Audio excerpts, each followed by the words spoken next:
Hello and welcome to the reflection booklet walkthrough video. This is a big change and I'm so excited for it. I'm so excited for this and I want to hear what you think. A little bit of backstory. All the previous iterations of the planners, we have had the monthly and the year-end reflection built right into the planner. It came right after your month. Okay, here's the current planner, 2025 planner, November 29th, December 30th. You would have your reflections right in here. Okay, and then it would be your intentional checklist up here, just has the 4. So that is how it always was before. This year, for 3 reasons, I took them out and people are going to have feelings about it. For the annual survey, I did ask people that I was thinking about it. I wanted to hear their response. The vast majority, I would say 80 to 85% said, do it. They were excited about it, do it. Some were like, I don't care either way. And then some were like, heck no, don't do it. I can't believe you're even asking me this question. So there's going to be a small subset of people that they're going to be very upset about this. And I feel terribly about that. And I hope that I can sway them over. Also with that said, if people generally are thinking they hate this, then we can change it back. Okay. This is what feedback is all about. Like, I want you guys to be happy. So let's taco about it. I realized that I never included the reasons behind the move. So here's the 3 reasons. Number 1, in the survey, people overwhelmingly requested more notes pages. Without adding more bulk to the planner, which also adds more to the price, I had to move the reflection pages out into a booklet. Number 2, a keepsake. If people don't keep their planners or they want something a little more condensed, this is a great way to keep and store those precious memories. And number 3, versatility for users. So there are a subset of users who don't use the reflection pages. So this is for them so that they don't have to have that in their planner. And also for people who carry their planner around or carry to work, that they don't have all those precious and deep memories just floating around in the world. So it offers a little more privacy. Let's get into it. So you have these booklets here. These come in all the same cover options as all the planners. They are going to look basically the same as the covers, just smaller. You had Sea Glass, Moody Blooms, Daisy Blue, Flower Child, Lemon Drop. Okay, all the insides are going to be the same kind of end page covers as everything else. They're going to feel like a natural extension of the planner here. Let's first talk about the outside. This is an A5 size. For those of you not super familiar with planner sizes, so here's your standard piece of letter paper, printer paper. We are going to fold that sucker in half. And this isn't the true A5 size, but it's what can help you get close enough in your mind. And it's pretty darn close to that size. So it's like 5 3/4 by 8 1/4. You got like real thick coated cardstock paper for your cover. It is Smith sewn, which means that it lays flat. You just got your standard end pages, pretty end pages here. This size, a bunch of you said, sure, take it out of the planner, just make sure it can fit in a pocket in the planner. I thought about this. I started designing it that way because it could easily fit in your planner. Pocket-wise, it is not going to fit in there because of the glue. But even if it could fit, even if it was small enough, that is going to take up, like it wouldn't work because of the bulk. So even if I would have made it specifically to fit, I would have had a bigger binder, which would have looked weird. I don't think you would have loved that. It just wouldn't have worked. It wouldn't have worked with hourly either. So it doesn't fit in your planner because of the bulk mostly. And then we do have the year on the spine so that when you are putting it away, if we do this year after year, this is a coin forward thing. Just imagine when you are storing these, you can have your years. So you got your year on the spine and let's get into it. So you have your title page. You want to put your name down, how to get a hold of you if you lose this. A little note from me. And then you get into your month. Okay, I put in a calendar because if you are somebody who does not keep your planner, or you just want to have a concise place to put everything, anything memorable, you can fill it in here. I mean, I can't tell you the number of times I'm like, who were we? I'm from a divorced family and I'm married. So it's like, who were we with on Easter this year? And I'm constantly having to go back. What were we doing on this date? What concert was that? So I put in a little calendar that you can just put those, like the memorable moments or things that you are going, okay, I'm probably going to want to look back on this and remember what this was. So you can fill this out. Or you don't have to do anything. This could just be a reference. But I am going to use it as to fill out kind of the big things, the memorable things. I'm not going to be putting my dentist appointments in here or anything like that, but kind of big memorable things for me where we are on holidays, things like that. That's what's going in here. You have your dot grid down here. Any dot grid you see in Sprouted Planner is going to be the 5 millimeters.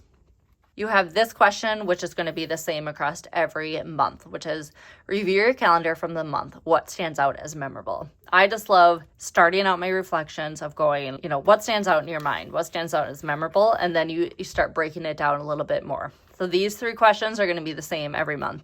What are you proud of? What did you struggle with? What brought you joy? I think those are really important questions to ask every month. You move on to the current things. Like this month I was reading, watching, listening to, enjoying, and dreaming about. And then your favorite for the month, favorite memory, and favorite place. This is going to be a question that changes every single month. When I was coming up with this particular question, I was just thinking about something kind of fun. So it wasn't going to be super heartfelt and like deep thinking. I just wanted something a little bit fun because I think of this as your kind of a little bit more fun page.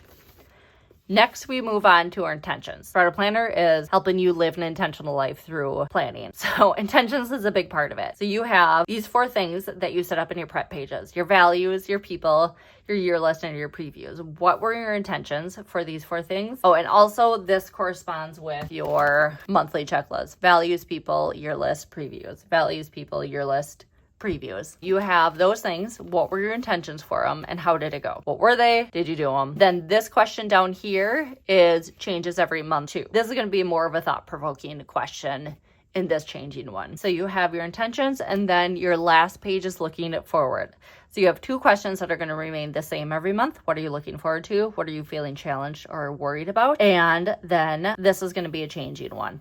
And it's going to be a changing, like looking forward type question.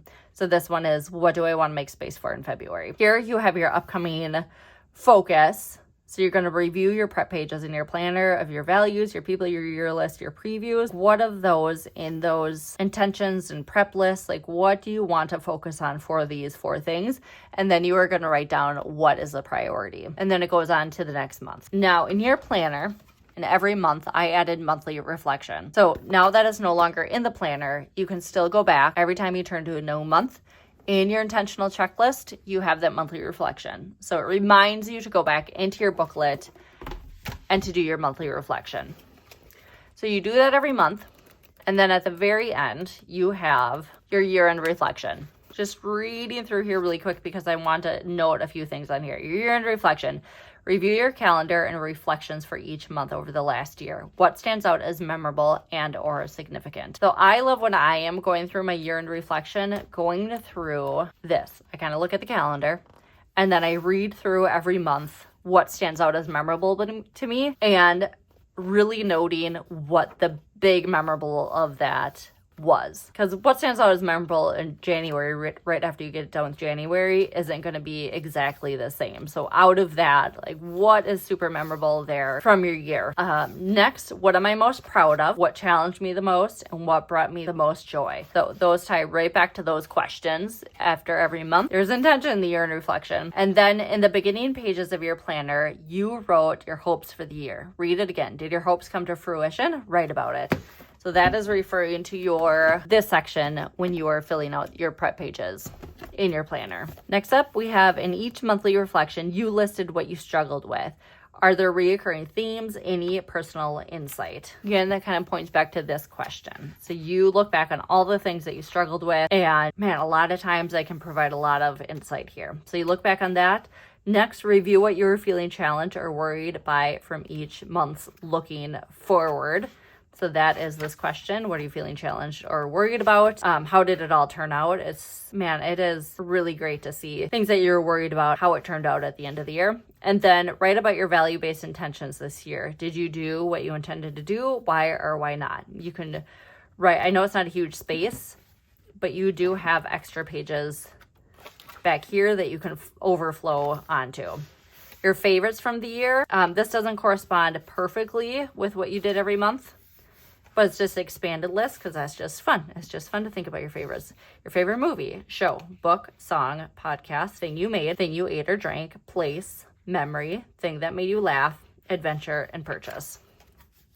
And then again, you have 1, 2, 3, 4, 5, 6, 7 pages that you can just keep writing if you need extra space, or if you use this spot to start thinking about it. You know, sometimes you're reflecting on the year before and you're kind of thinking about the year ahead at the same time, so you can use this, jot notes on that as well. So that is your just little reflection booklet. I love it. I hope you love it. But if you don't love it at first sight, it's okay. Even if I love it, you can let me know that. So please let me know what you think about this. What the cover you get for this depends on the cover you get for your planner. You get one of these reflection booklets with your purchase. It comes with your purchase. It's not extra. And you get this if you buy a weekly planner, a daily planner, or an hourly planner. What you choose for your cover. So if you chose Flower Child, you would get the Flower Child booklet. For the daily planners, because you are buying 2 planners at once, the year's split, the reflection booklet is going to be your January through June planner. So if you get Lemon Drop for your first part of the year and Flower Child for the second part of the year, you are getting Lemon Drop reflection booklet. So just keep that in mind. So depending on your cover, that's what you get. Let me know, guys. Let me know what you think. What do you think of this change? What do you think about what's on the inside, kind of the length? Just let me hear it. Let me hear everything. I really, really hope that you love it now that you see it. And if you don't, I want to know that too. Because like I said, anything can change. Everyone goes through this year, and at the end, they're like, hated it, put it back in the planner. I'm totally open to that. Although if you're like my kids, they both have totally separate opinions about what to eat, what to do. And so it just gets really confusing, but I try to go with majority. Majority usually wins. So here's reflection booklets. Thank you for watching this walkthrough of this. Let me know in the comments below. If you have any questions, you can write in the comments, or you can email me at hello@sproutedplanner.com. I appreciate you spending your very precious time watching this video, and I will catch you on the next one.